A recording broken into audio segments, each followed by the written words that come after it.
बिस्मिल्लाहिर्रहमानिर्रहीम। अस्सलामुअलैकुम नाजरीन, मैं अपने चैनल कदूस सलाम रेसिपी में खुश आमदीद कहती हूँ। उम्मीद करती हूँ कि आप अल्लाह ताला के फजल करम से खैरियत से होंगे। आज मैं आपके साथ रेसिपी शेयर कर रही हूँ। बदलते हुए मौसम में अभी से पाउडर बना के लंबे अरसे तक सेव करें। बहुत ही यूनिक और सस्ती सी रेसिपी है। सर्दियों से बचाव के लिए ये मुफीद रेसिपी है। तो आइए रेसिपी शुरू करते हैं। आज मैं आपके साथ रेसिपी शेयर कर रही हूँ। बदलते हुए मौसम में नज़ला ज़ुकाम, सीने की जकड़न और बड़े बच्चों और छोटों में, इंसानों में बहुत ज़्यादा वबा फैल चुकी है कि नज़ला ज़ुकाम, खांसी, सीने का जकड़न और फ्लू के लिए बहुत फ़ायदेमंद ये रेसिपी है।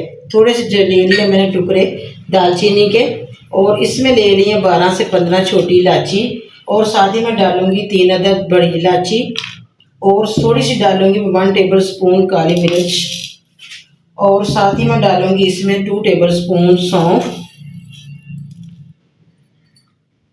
अब डालूँगी मैं इसमें, ये मेरे पास 3 टुकड़े हैं, ये छोटे साइज़ की मेरे पास 3 टुकड़े सूंड के हैं, और इसमें डालूँगी 1 टेबल स्पून लौंग। अब हम क्या करेंगे, इसको अच्छी तरह मिक्स कर लेते हैं। बिस्मिल्लाहिर्रहमानिर्रहीम। मिक्स करने के साथ अब हम इसको ड्राई फ्रूट को हल्का हल्का रोस्ट करेंगे। लो टू मीडियम आंच पे हम इसको थोड़ी देर रोस्ट करेंगे ताकि इसका कच्चापन ख़त्म हो जाए। और हमने अगर महीनों तक सेव करनी हो तो आप ऐसे करें, इसको रोस्ट कर लें। हफ्ता 2 हफ्ते के लिए करना हो तो रोस्ट करने की ज़रूरत नहीं पेश आएगी। तो यहाँ देखें माशाल्लाह रोस्ट हो गया। अब इसको निकालेंगे हम मिक्सचर में। देखिए माशाल्लाह पाउडर हमने अच्छी तरह पीस लिया। अब हम इसको छान लेते हैं। पाउडर देखिए माशाल्लाह अच्छी तरह छान लिया। अब एक बर्तन में डालेंगे। एक बर्तन में डालने के बाद इसमें डालूंगी चीनी का पाउडर, वो घर पे बनाया है।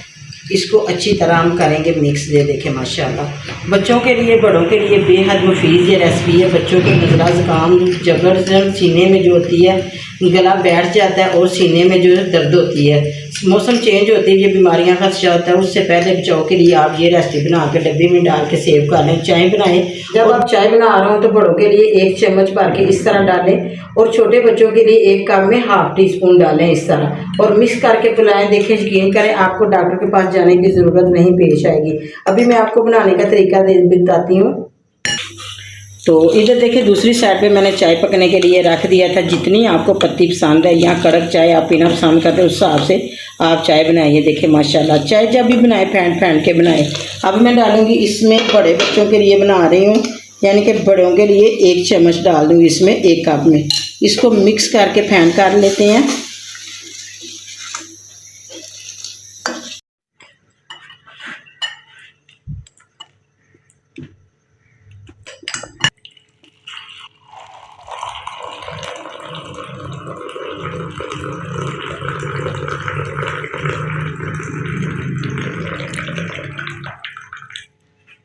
तो देखिए माशाल्लाह चाय का तरीका मैंने आपके साथ शेयर किया, और पाउडर बना के लंबे अरसे तक सेव करने का तरीका शेयर किया। उम्मीद है कि आपको रेसिपी बहुत ज़्यादा पसंद आएगी। अगर आपको मेरी रेसिपी अच्छी लगे तो प्लीज़ इसे ज़्यादा से ज़्यादा शेयर करें, लाइक करें। मेरे चैनल पर नए हैं तो चैनल को सब्सक्राइब कर लें। अगर पहले से सब्सक्राइब करें तो तहे दिल से शुक्रगुजार हूँ। अगर आप बच्चों को, बड़ों को बचाना चाहते हैं, मौसम बदलते ही आप ये रेसिपी बना के अभी से महफूज कर लें। चलती हूँ, दुआओं में याद रखना। अल्लाह हाफिज़।